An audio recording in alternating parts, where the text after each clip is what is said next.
Thanks for coming. And it's a wine night.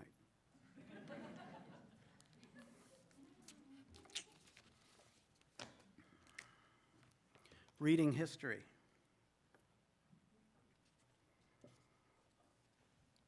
When the president is overthrown and parliament dissolved, when cabinet ministers are jailed, it will occur to them, though briefly so, to gather their assets in haste and flee. When fool and laureate are hanged, the daughters raped, when all that was forbidden once, the carnage and the lust, becomes the order of the day, they will adjust. How strangely then their happiness will seem remote. They will relinquish livestock, the lands, and the good view, those mild pastures, the forests, and the clear trout streams. They will no longer calculate the rate of their returns, summer by the lake, or stroke the dog's soft jaw at dusk. Nor will they take their drinks at 6, the cool tonics with lime. They will remember how one sunny day in June the constable addressed a crowded briefing room to reassure the press the bloody crackdown would resume. That all belongs to a different time, a different dream for the royalist supporters of the previous regime.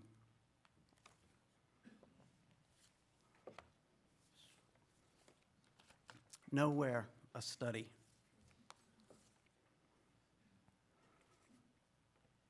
If anywhere is nowhere, then this is truly it. A Texaco in Kansas where interstate and county road have crossed. A metal fan blows lukewarm air against the sun-toasted face of Gus, whose desk looks out on fields of platinum and tasseled wheat. Out in the garage, the grease gun pops and sighs. A fumbled monkey wrench smacks on the concrete floor. You pissant son of a bitch. And then another falls. Gus rolls his Holstein eyes. The office smells of burned coffee, rubber, and old coins. How long has it been? How many presidents since anything in here was new? The once white phone on the wall, a Coke machine in the water cooler, Gus's daily telegram. Everything seems thumbed and blessed with smears of motor oil blue. That same deep thunder-colored hue gathering over grain crops in the west, where savage lightning maps the charcoal and unstable atmosphere. A man on Gus's radio says the inner city poor aren't like you and me. They don't know what it means to work and earn. In this country, the urban poor want every cotton-picking thing for free. Go fuck yourself, I'd like to say. But what good would that do? I keep my mouth shut. I pay. Be safe out there, Gus tells me. And then we hear the nickel, loud and clumsy sound of hardware spilling from a tray.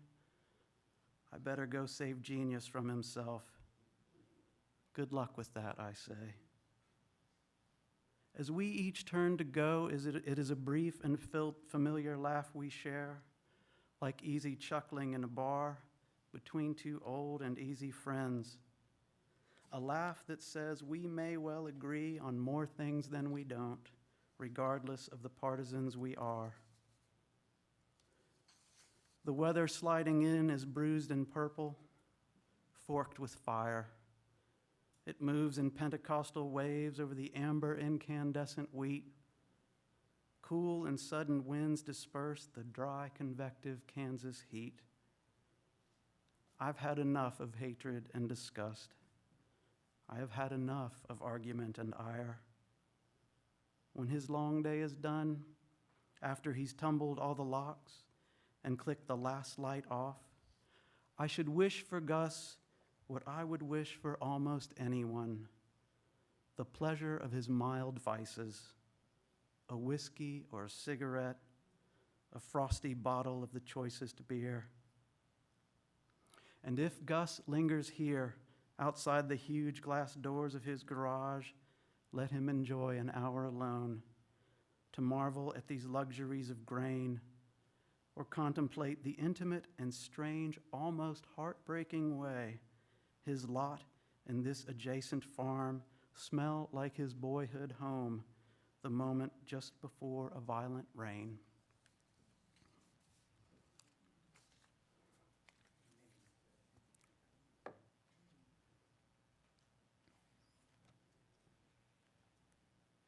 Someone is burning leaves.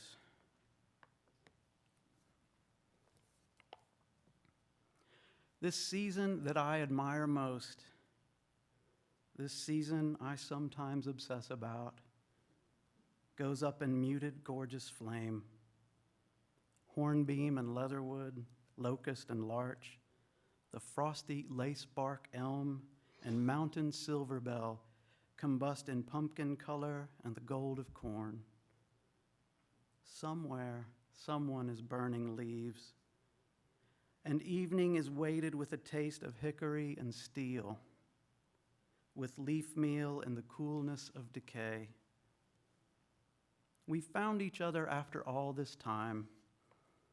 Somebody said he'd died. Another said she thought he'd been in prison. But Jeffrey Day is very much alive. Not only that, he's never spent a night in jail. He calls me on the weekends in the fall, most times more than a little drunk. He had 2 houses and a boat, a jet ski and a kick-ass pickup truck, a couple DUIs and shit. He's lost it all. But Jeffrey Day could play some ball, he often interjects. A speedy, lean, wasp-waisted kid through Pee-wee and in junior high, a standout wide receiver senior year, and then a freshman season on the squad at Long Beach State. But now his hands are like fat slabs of country ham, nicked up from carpentry and warehouse work. He's blown his back, his ankles, and his knees. He hunches and he lumbers when he walks. That's right, the boy could play some ball. Mid-sentence, I can hear the puncture and the carbonated spray of long-lost Jeffrey Day cracking another can of beer. We love you, Danny Anderson. Now, we're not gay or anything like that. It's just, we love you, baby. You take care, my friend.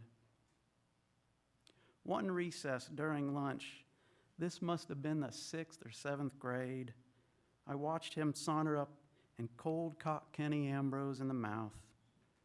No reason whatsoever. Smack. And Kenny Ambrose never said a word. He didn't even cry. He just looked horrified at me at first, then Jeffrey Day, and back at me again. Remember that. Jeff jabbed his finger straight at Kenny's face before he pivoted, then skipped away. That childhood we survived diminishes with every year and smells this very night like someone somewhere burning leaves. The cellar prospers now with onion, apple, parsnip, beet, and yam. The cupboards bulge with canning jars of stewed tomatoes, cucumbers, and beans. Remember that. I do. Exhausted garden flowers singe and brown, and somewhere to the north, the crisping north, a river's water blackens in the cold. Yes, Jeffrey Day, we love you too. That poem kind of bubbled up out of a nonfiction project I keep trying to get my head around, and it was sort of eerie when I look back on how early on Jeffrey Day mastered the sort of sociopathic manipulations of his friends. And he was the guy who would, he'd be sitting around in a circle. I'm sure many of you grew up with children like this, maybe even live with some adults like this. But, he would make fun of somebody and everybody would laugh.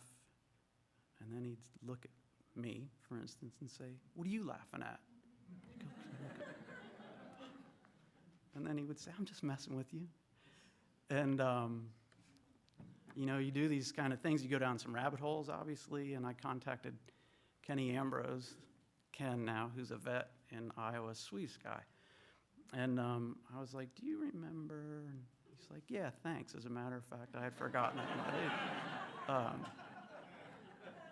But he reminded me, and I'd forgotten that his mother taught math in our middle school, and she taught remedial math. And when this moment happened, Kenny was just minding his business. And Jeff Day, who'd obviously had a bad day in math class, sort of just zeroed in on him and hit him very hard. And Kenny had braces. It was the first time I'd seen anybody hit. And it was really violent. And actually, I had to conflate a couple of stories for this poem. And so Jeff Day hit Kenny Ambrose, and then he gives me this look like, "Right?" I was like, "No, I didn't have anything to do with this."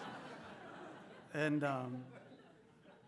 but the real memorable Jeff Day moment in my life happened when it was a day in junior high football practice, and Jeff was essential to the team. I was not so much, and so every day they're like, "Where are we going to put Anderson? Where are we going to put safeties? Just go next zip code, hang out."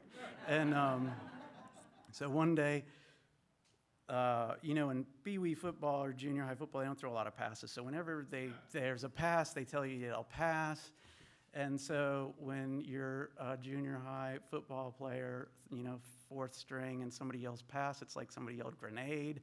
And I look up in the air, and this ball. So I'm kind of reminded of Alan's story last night, the sort of beautiful elegance of that ball falling. So the ball falls right into my hand. I'm like, sweet. And before I could even take a step, Jeff Day is lifting me up, and he throws me down, and I land on the ball, and I get the wind knocked out of me, and I'm rising with this alien hiss, and he says, "Remember that."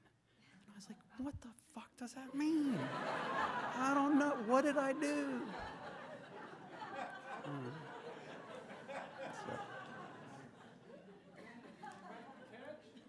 I caught the ball, Steve. That's why he tackled me. All right. Insomnia at 46. Oh, yes, John. It's true. It's true. No. Well, it's funny. It wasn't till a while ago. It was about maybe a couple years ago. Wyatt elucidated what insomnia is. He says, "I'm not a guy who has insomnia. I'm a guy who likes to sit up in the dark in the middle of the night and think." So, you've taught me so much, Wyatt. Insomnia at 46. Hours like these, we sit here in the satisfying dark. Wind whistles at the chimney cap. A bird's eye maple clock keeps cadence knock by hollow polished knock. Though she's been dead 10 years, Mother and I explain ourselves. Together we admire the blue reversals of the mantel mirror, the cat-like quiet of our street, and her antique mahogany buffet. Hours like these, there seems so much, yet even we both know there is little left to say. My mother, who was never very young or happy or at ease, and I agree.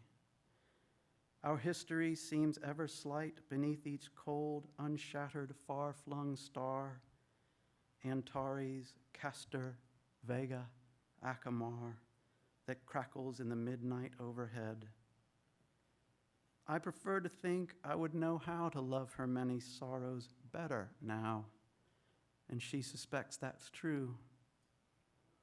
Hours like these, the disapproving boy I was still sees her raging inward long debates, those fixed, bewildered eyes and pinched, pursed lips. the subtle tremor of her head. What were you saying, Mother? And to whom? And what, in turn, from that strange other room was also being said?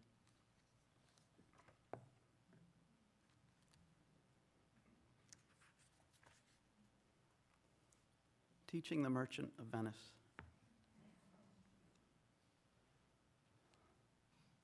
They reek of alcohol and sweat. My Thursday morning students who proclaim, it's party week. It's only 8 a.m. Imagine my dismay. Is it so goddamn easy to forget, an inner voice inquires, that you would have been hungover too, bloodshot, if even here at all, you self-righteous jerk? Daydreaming about intercourse, longing for bed and leering out on those soft golden cello notes of sun, the mustard yellow maples and the misty mid-October air. Fine. So I blunder on about the play's sundry problems, Antonio's ennui, these ruthless Christians, and the squeamish coexistence of the comic and the cruel, etc., etc. They bear it with a patient shrug. Not 30 minutes in, I see it shining there. Act 3, Scene 1. Ever so slightly coiled, a strand of Susan Kelly's chestnut hair. It is her Shakespeare, after all, or rather was, until she graduated, packed her life, left me her books and 10-speed bike, then shipped to Africa for mission work. Outside, the glossy autumn morning grows cantankerous with several squabbling crows. Their fracas punctuates the drowsy leaden silences in here. We'll write, we told ourselves. We'll call. 2 years from now, we'll pick up just where we left off. Things seldom end so well. Hilarious Toledo girl, blue-eyed, briefly imagined college bride who figured that I wouldn't understand the loneliness, the stress, the other boy. They planned, not then exactly, but in time, to be engaged. She cried a little, then was gone. When she apologized, it's true, I didn't understand. Forgive me, Susan Kelly, for the stunned and sulky undergraduate I was.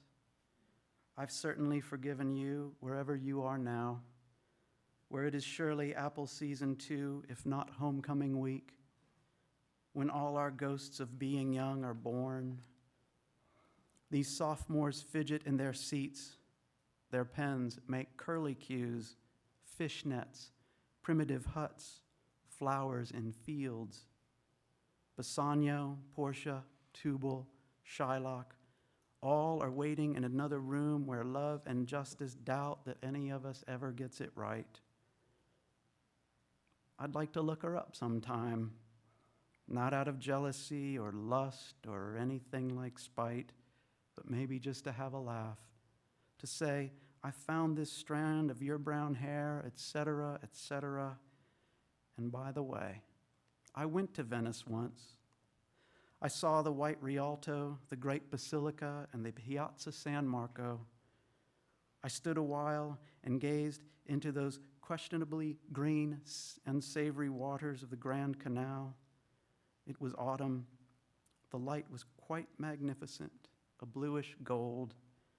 I know that it's been years, and this is anybody's guess, but still, I think you'd like it there.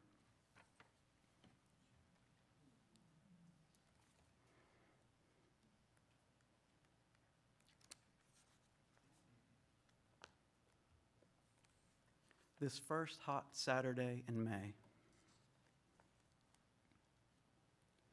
The plump governing bees discover our tomato blooms, our squash and watermelon blooms.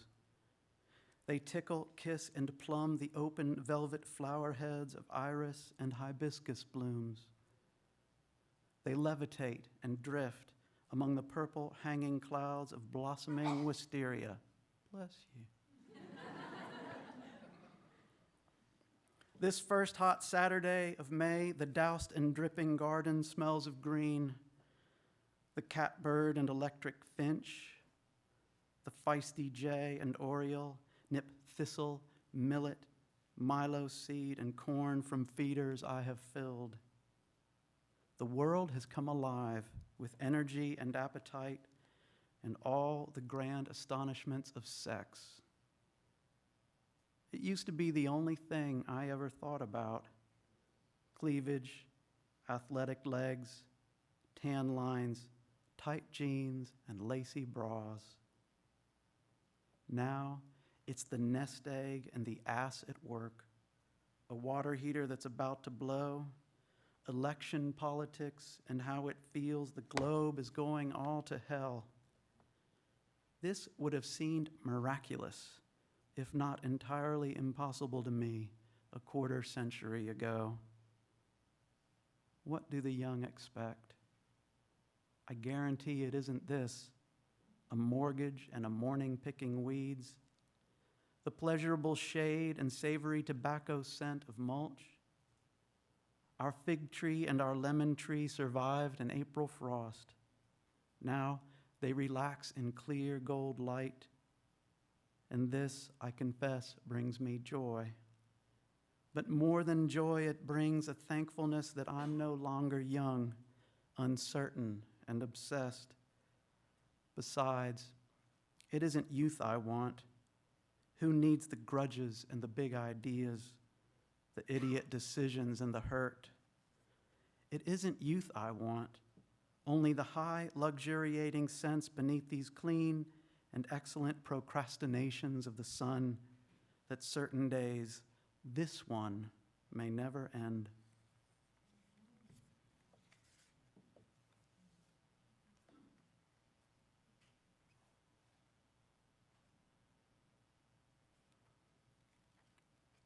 Elegy for the Dying Dog.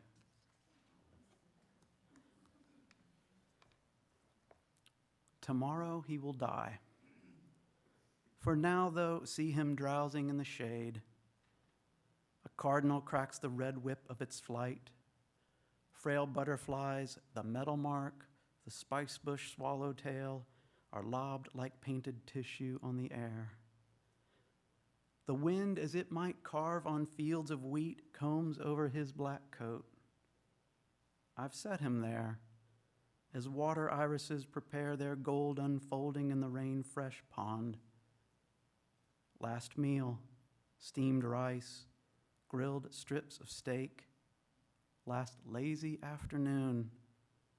Last hour to watch the clouds drift like meringues, to watch them blended into tones of peach, then deepen to the dusky tints of plums.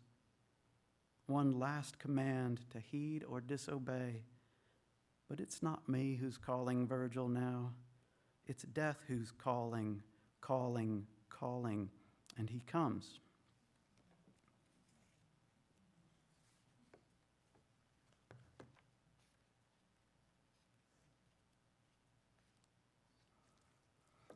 We've gathered in a formal garden. We've gathered in a formal garden where all the boxwoods pose as leafy swans. The fountain pumps its silver, frail bouquet, and with a diamond-like panache, it scatters amulets and pendants where each of its 11 feeble jets begins to fray. The benefactors drink champagne.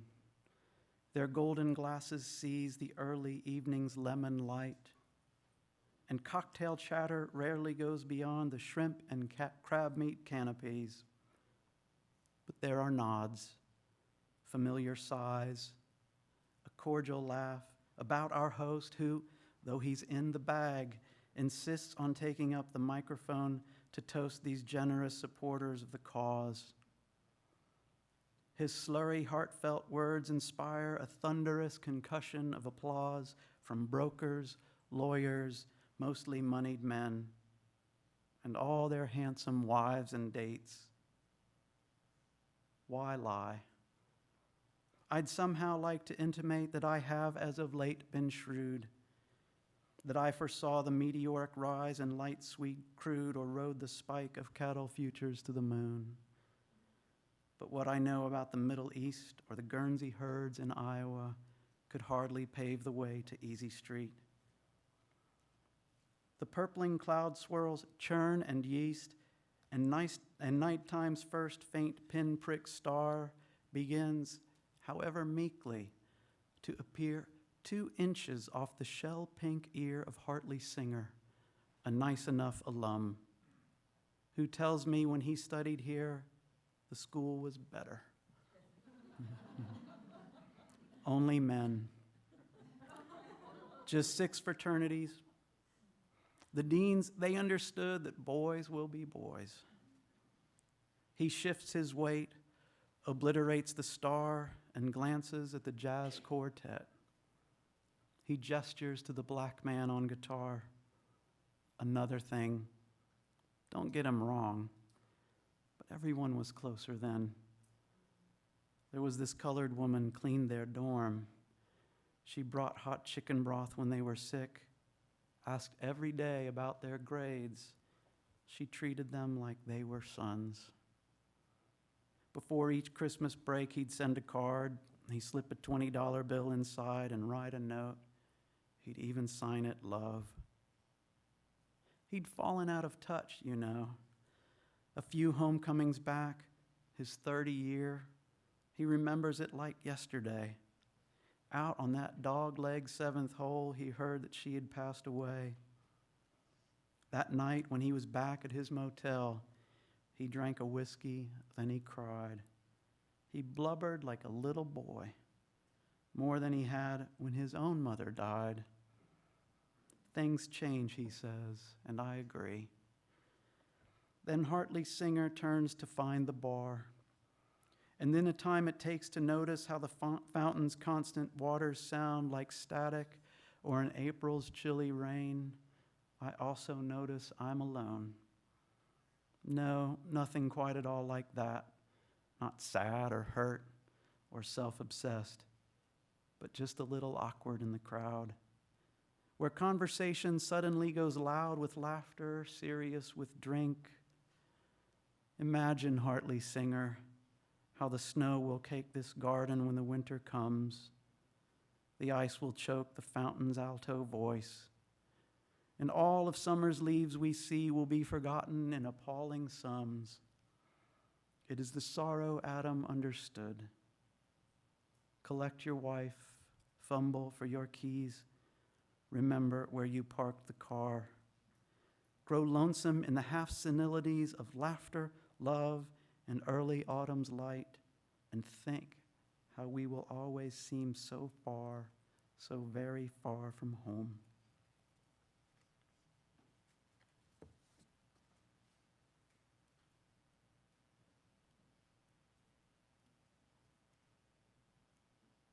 Thorns, thistles. 3 starlings jig and sprint, teasing the sprinkler's oscillating spray that pulses like a sterling macrame of water on the lawn. I should back up. When I sent this manuscript to Andrew to read, he said, too much damn water imagery. It's kind of true. Sorry. Anyway. I'll start over. This private moment. Sorry you had to be in on it. Thorns, thistles. 3 starlings jig and sprint, teasing the sprinkler's oscillating spray that pulses like a sterling macrame of water on the lawn. If actuaries are to be believed, barring unforeseen circumstances, I have, roundly, 2,000 Saturdays to live, 400 waning crescent moons, some 37 more Thanksgiving meals, and 9 elections for the president. In the rich blue waxing alp of shade the gable roof has laid, the lilies cool, the lilies bruise. Now, by my own accounts, I'd guess almost 12,000 shaves, 6,000 hours more or less of watching televised athletics, and 500 ventures, give or take, to haul the empty bottles to the dump. In 5 o'clock's thin light, all multiples of green begin to blur. Mulberry bush, the buckeye, the ivy vines. A nearby power mower whines in Doppler modulation, like locust song. It floats this precinct of the middle class with the sweet cut scent of grass, and nothing now seems wrong. 330 books of stamps, 200 airline flights, 90 dental appointments, 7 timing belts, and 3 more dogs. 2 times a year or so, which roughly comes to 70 in all, I'll cry myself to sleep. My, how our silver willows weep. The tulips lift their chalice heads as in a crimson toast. L'chaim, they seem to say, or skol. I have, I'd speculate, 165 of these late-day harmonic moments left, of iced tea in the Adirondack chair, of pure and undistracted ease, until a car horn's blare, or the gun-crack slamming of a back porch door, the day's commotion coming home at last. 164.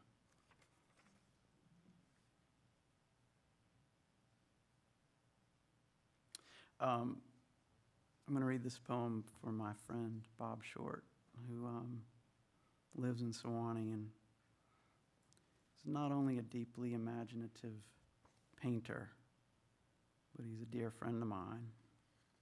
And a couple years ago, I said, "Hey, Bob, how about trying to paint a sunflower?" He's like, no,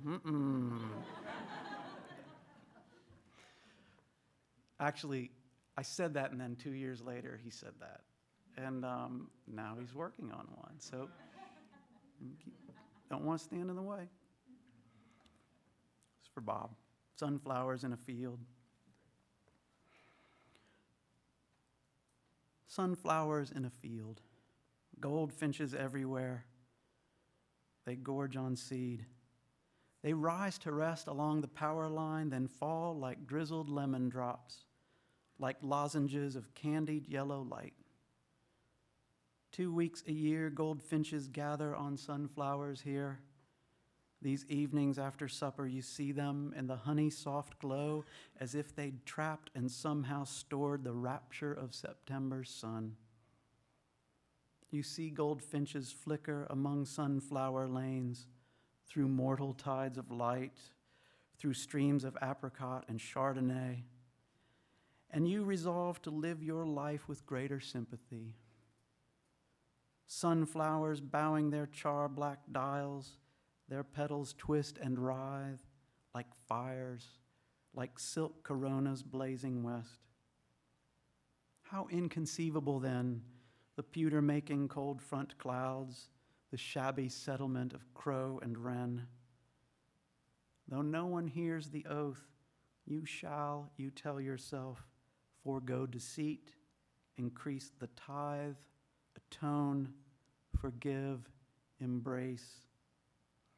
You watch sunflowers and goldfinches both begin to fade.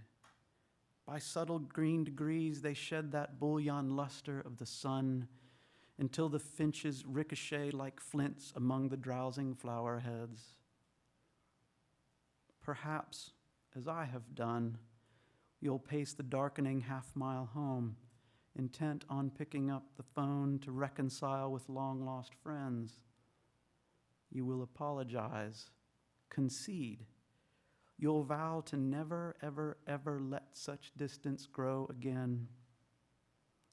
But then you reach your door and find the day diminished to a thin blue rind of light above the township's silhouette. How nice a hot bath sounds. Dessert, an herbal tea, Perhaps you'll read the arts and leisure pages of the Daily News. With every stair you climb, sleep settles just a little more behind the knees, beneath the shoulder blades. The calls, you tell yourself, perhaps some other time.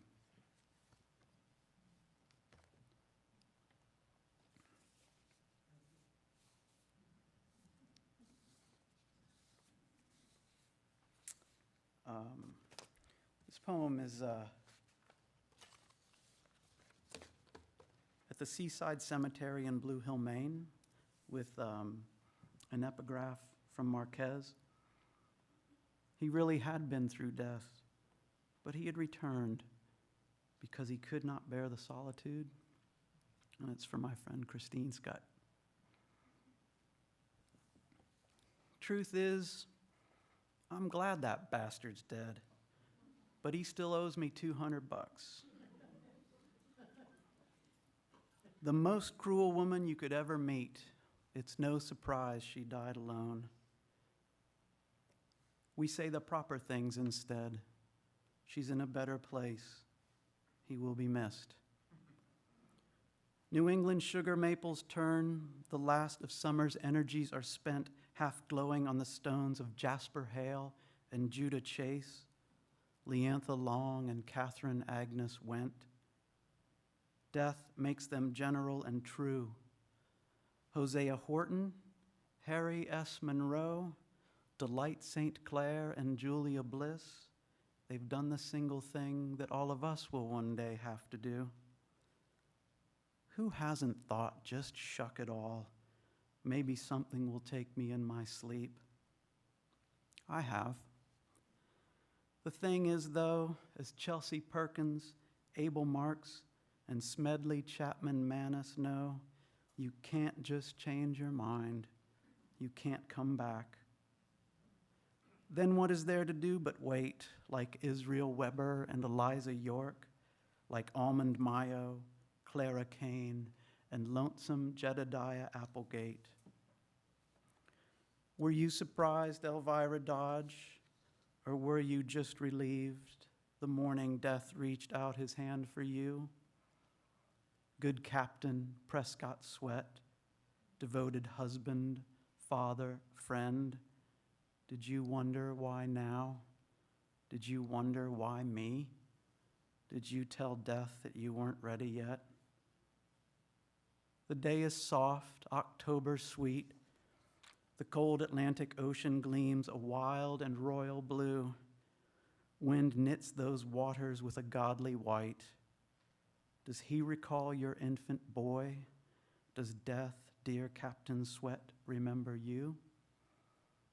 Truth is, I sometimes see the dead, my stoic and reluctant dead.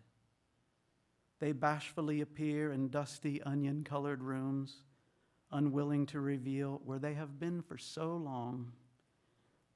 I weep, we laugh, I weep a little more. They flicker in a leaf-tossed antique light, and then, of course, they go. They always go away, soft as the moss on all these grindles, candages, and swans, noiseless as the pale green webs of lichen lacing Hannah clay.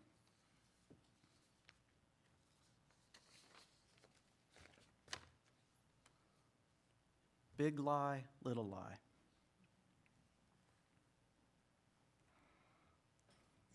All summer long, outside Duke's Pony Keg and the chili parlor and the mall, I listened, half in envy, half in awe, each time a kid came back from Hayseed, Indiana, or the beach, New Hampshire, or some faraway lake in Podunk, Arkansas.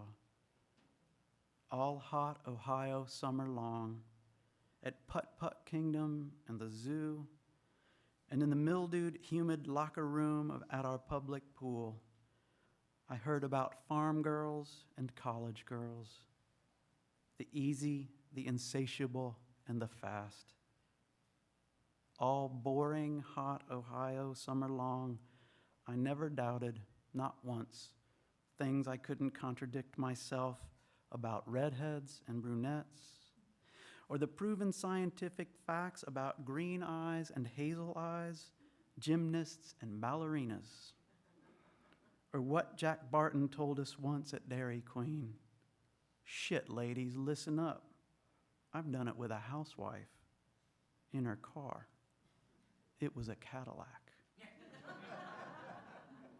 God damn, one of us said. Jack was 2 years ahead of us in school. God damn. Sometimes I can still smell the heavy, sweet, almost vanilla air of fresh-cut Cincinnati grass. I can still see the blue-green evening cast the moment I, before I even knew I was about to lie, had lied. In West Virginia, at my cousin's house, this older girl, you wouldn't know her. I can still hear that ratchet song of katydids and the insistent spank and rubber echo of the basketball. God damn. Even if they didn't believe me, they let me live that lie. But it was 5 years later, actually, in March of 1983. By then, 2 of those friends had moved. By then, a third had died. I was skinny and a little shy with lots of feathered, soft brown hair. Rain rattled on the corrugated roof of her stepfather's cabin in the woods. Candles in old wine jugs, candles in jelly jars and ashtrays blown from amber glass and green glass, candles fragrant with cinnamon and pine. The whole room bloomed. A dusty sofa, the shotgun on the wall, bookcases and a hi-fi stereo. Our faces and our naked bodies bloomed in nervous pale gold candlelight. Why lie? Whatever happened there was brief, a sudden shudder into bliss, then gratitude, then something close to guilt. Sometimes I can still see her blonde hair rinsing down on me. She wore a slim, delicate chain that fell in silver twists and wrinkles like the rain. Why lie? Whatever happened then was nothing like it should have been. Whatever really is. I haven't told this to a soul, and even now in telling you, I'm not sure what I make of it, but something has troubled me for years. Our whole time in that candle-driven light, she had an almost angry look, some inward rage or bothered kind of fire. It flashed across her face for just a little while that night. It darkened paradise and glittered in her blue, unblinking eyes. Thanks.